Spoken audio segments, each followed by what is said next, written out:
प्यारे बच्चों, स्वागत है आप सभी का।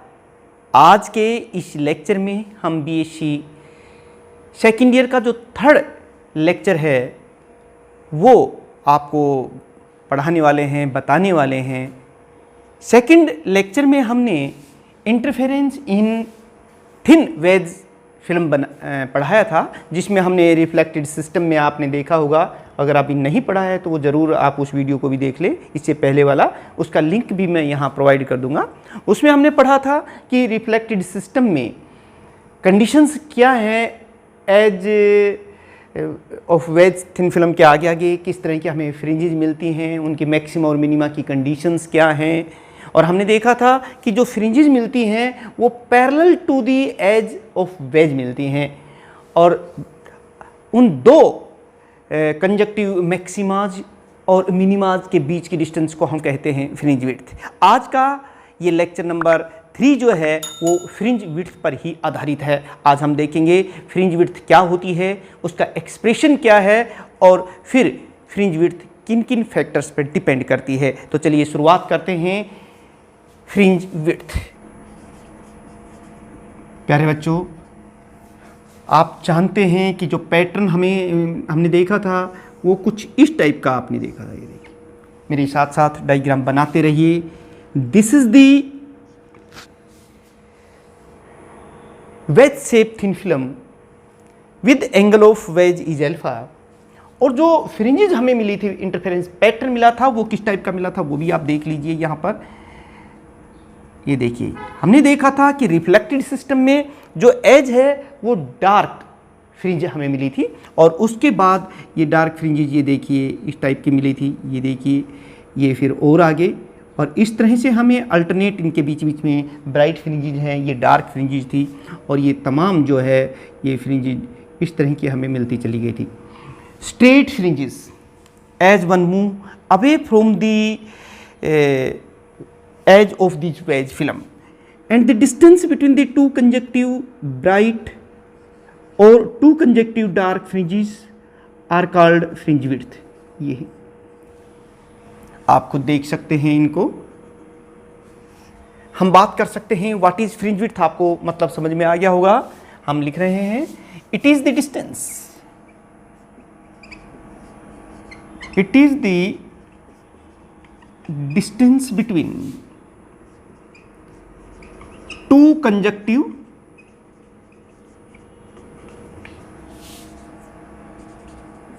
dark और bright fringes। प्यारे बच्चों, आप जानते हैं जो कंडीशंस थी मैक्सिमा और मिनिमा की, वो पिछले वीडियो हमने निकाली थी, उन्हीं को आज हम यूज भी करेंगे। और ये जो फ्रिंज विड्थ है आप देख रहे हैं, इसको हम बीटा से लिखते हैं। It is denoted by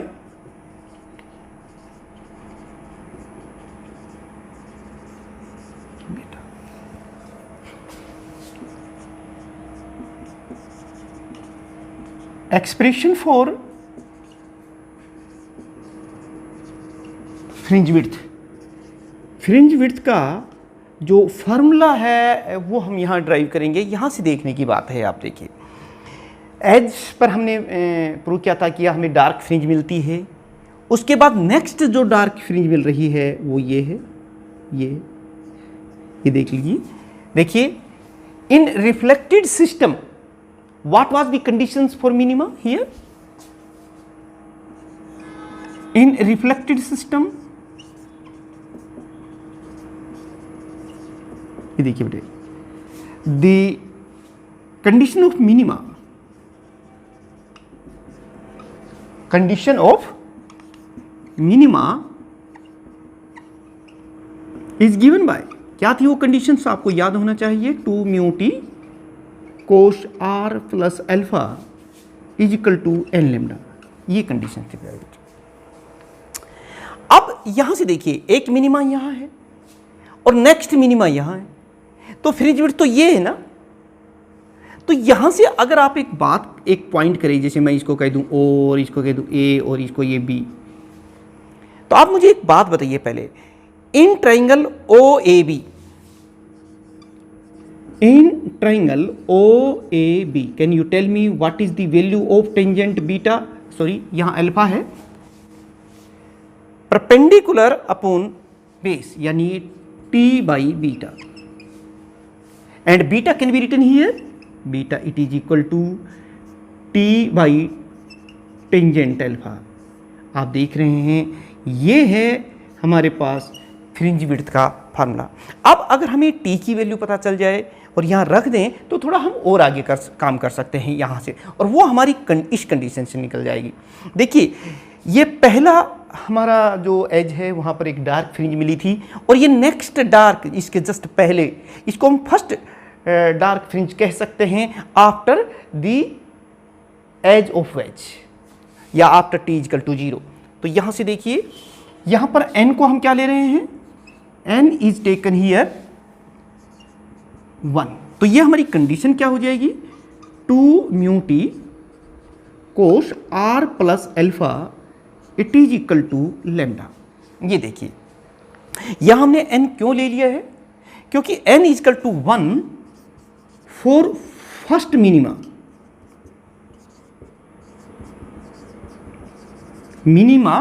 after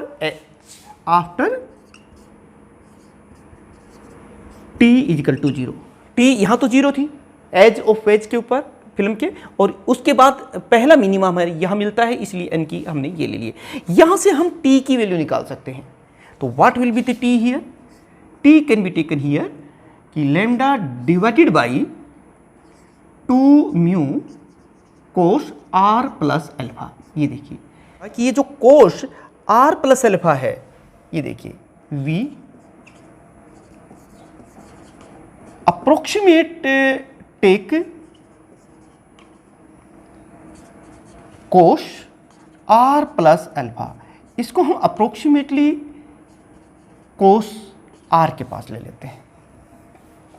अगर ये अल्फा की वैल्यू काफ़ी कम है और जो इंसिडेंट पॉइंट है रे है वो भी बहुत ही कम है, तो भी अप्रोक्सीमेटली इसको इतना ले सकते हैं। यहाँ पर भी एक बात सोचने की, हम लोग जानते हैं कि sine square r plus cos square r it is equal to 1 जानते हैं। तो यहाँ से कोस स्क्वेयर r की वैल्यू अगर हम निकालते हैं तो cos square r equal to 1 minus sine square r ये होता है, और यहाँ से हम इसका स्क्वेयर रूट ले सकते हैं, यानी कि this is approximately equal to ये देखिए 1 माइनस साइन स्क्वेयर r। अब एक और पॉइंट स्नेल्स लॉ के मुताबिक भी हम लोग जानते हैं कि ये जो फिल्म है लिक्विड की या किसी मेटेरियल की जिसका रिफ्रैक्टिव इंडेक्स कितना है, म्यू है। तो using Snell's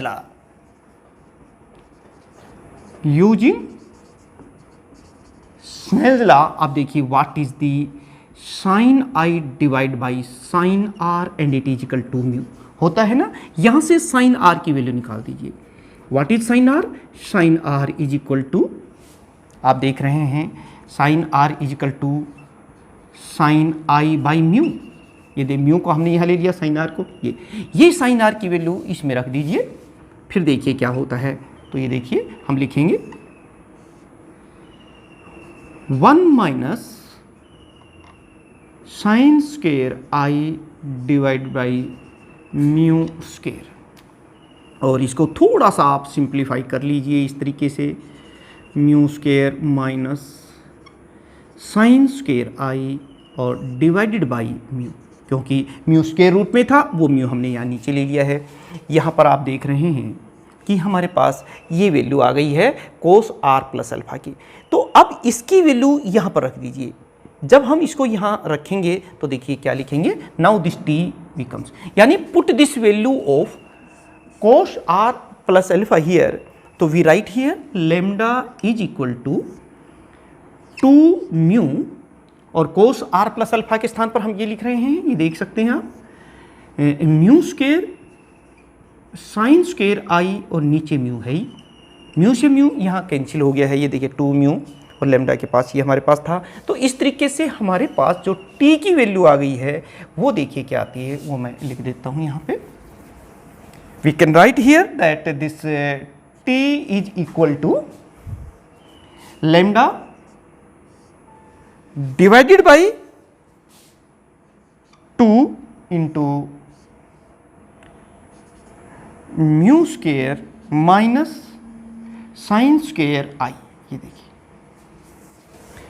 put this value of T in this equation, हमें फ्रिंज विड्थ की वैल्यू निकालनी है, तो हमारे पास आ जाएगा beta is equal to T. T कितना है, लैम्डा डिवाइड बाई 2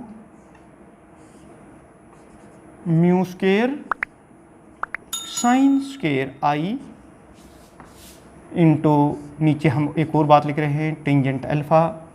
और आप देख रहे हैं ये कंडीशन हमारे पास फ्रिंज विड्थ की आ रही है, ये देखिए। तो this is the expression of fringe width which we have obtained in case of the interference in wedge shaped thin film in reflected system. ये चीज़ आपके पास आई है। यहाँ से देखिए, अगर जो नॉर्मल इंसिडेंस होता है, if there is a normal incidence, तो आई कितना हो जाएगा, ये देखिए, फॉर एक कंडीशन स्पेशल केसेस के तौर पर। Otherwise this is the expression for the fringe width. Exams में अगर पूछा जाता तो ये पूछेंगे, लेकिन एक और स्पेशल केस, मान लो कि नॉर्मल इंसिडेंस है, normal incidence and for small, very small angle of ways, यानी कि जो अल्फा है वो बहुत ही कम है, अल्फा इज टेकन नियरली 0। और नॉर्मल इंसिडेंस के लिए आप समझ सकते हैं कि आई की वैल्यू होती है 0। अगर आई की वैल्यू 0 है तो साइन आई कितना हो जाएगा, साइन आई इक्वल टू 0। और जो टेंजेंट अल्फा है that will be nearly equal to alpha, क्योंकि टेंजेंट अल्फा जो है नियरली 0 होता है, तो टेंजेंट अल्फा की वैल्यू अल्फा के पास होती है। तो ये equation 2 gives, now equation 2 gives in this condition, अगर ये कंडीशन हमारी होती है दोनों ही, तो फिर हमारी इक्वेशन जो 2 है वो क्या बन जाएगी, this is equal to beta and it is equal to lambda divided by, ये देखिए 2, ये तो 0 हो गया है, और यहाँ पर म्यू स्क्वायर है तो यहाँ म्यू हो जाएगा 2 म्यू, और टेंजेंट इसके अल्फा, ये वाला। ये फार्मूला भी आप डायरेक्ट यूज कर सकते हैं जब भी ये सब कुछ करने के बाद अगर आपसे क्वेश्चन ये पूछा गया था पेपर में कि find the expression of fringe width in case of the interference in wedge shaped film, तो फिर आपको ये सारे स्टेप्स करते हुए यहाँ तक पहुँचना था। लेकिन कई बार एक स्पेशल केस के तौर पर एक क्वेश्चन और पूछा जाता है कि on what factor the fringe width depends. We note that number 1, the fringe width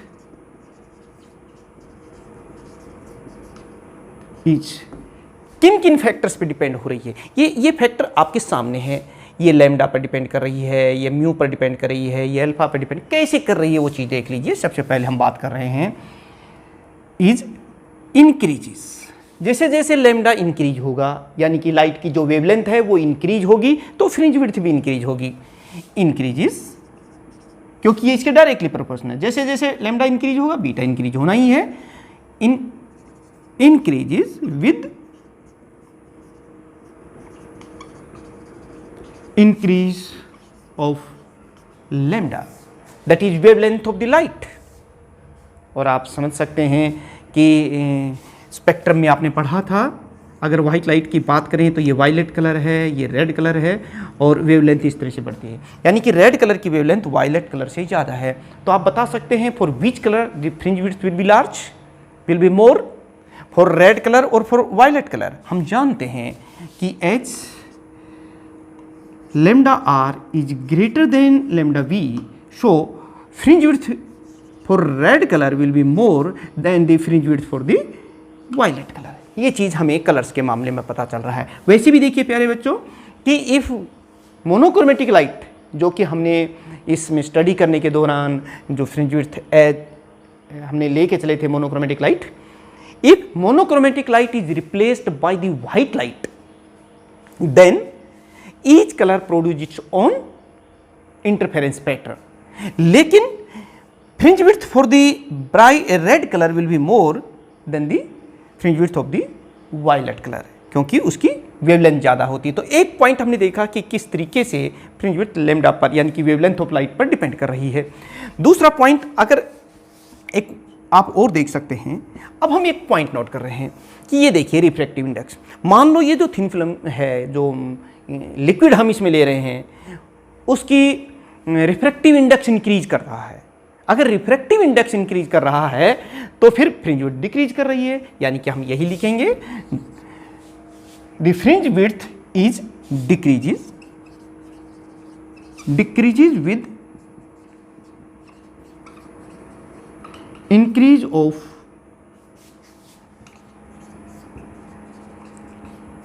refractive index of film. ये भी आपको पॉइंट पता चल गया। एक और पॉइंट देखिए प्यारे बच्चों, इस एंगल ऑफ वेज पे भी डिपेंड कर रही है। जैसे जैसे ये इंक्रीज करेंगे फ्रिंज विड्थ डिक्रीज करेगी, ये डिक्रीज करेंगे तो फ्रिंज विड्थ इंक्रीज करेगी, यानी कि हम यही लिख रहे हैं। तीसरा पॉइंट यहाँ पर यही पॉइंट है कि the fringe width is decreases with increase of angle of wedge। एक पॉइंट और भी आपसे पूछ सकते हैं, जैसे हमने देखा था इसी केस में, देखिए कि अगर हम आई को इंक्रीज करते हैं, आई क्या है, इंसिडेंट रे है, वो एंगल ऑफ इंसिडेंस है आई। जब ये बढ़ेगा तो इसके नीचे का ये जो डिनोमिनेटर आप देख रहे हैं ये कम होता चला, और ये जो कम होगा तो फ्रिंज विड्थ इंक्रीज करेगी। यानी नेक्स्ट पॉइंट हम यही लिखना चाह रहे हैं कि increase fringe width increase with, ये देखिए जब ये बढ़ेगा तो ये फैक्टर घटेगा, विद इंक्रीज ऑफ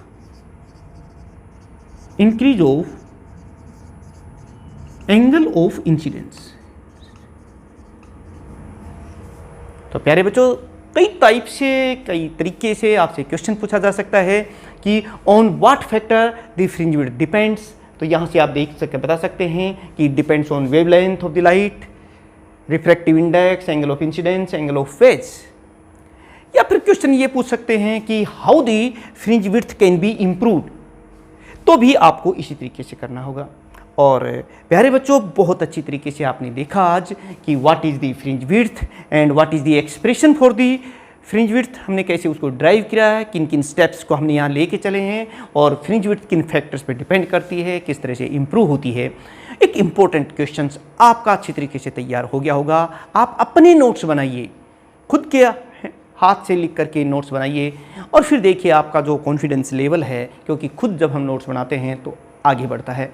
फिर भी अगर आपको इसके लिए कुछ हेल्प चाहिए नोट्स में, तो आप डिस्क्रिप्शन में जाके एक बार जो है उन नोट्स को ज़रूर लें।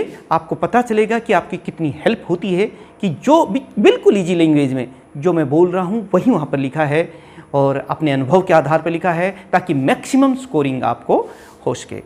और प्यारे बच्चों, हमारा जो अगला आर्टिकल होगा, अगला जो लेक्चर होगा, 4th लेक्चर, वो भी इसी वेज शेप थिन फिल्म की जो एप्लीकेशन है न्यूटन्स रिंग पर होने वाला है, जो कि एग्जामिनेशन के पॉइंट ऑफ व्यू से बहुत इंपॉर्टेंट है।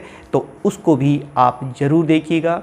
अपने चैनल को अगर अभी तक सब्सक्राइब नहीं किया है तो सब्सक्राइब कर लीजिए और बेल आइकन दबा दीजिए, और दूसरे स्टूडेंट्स जो आपके साथी हैं उनको भी शेयर कर दीजिए। और मिलते हैं एक इम्पोर्टेंट आर्टिकल के साथ नेक्स्ट लेक्चर में। बहुत बहुत धन्यवाद। Thank you very much.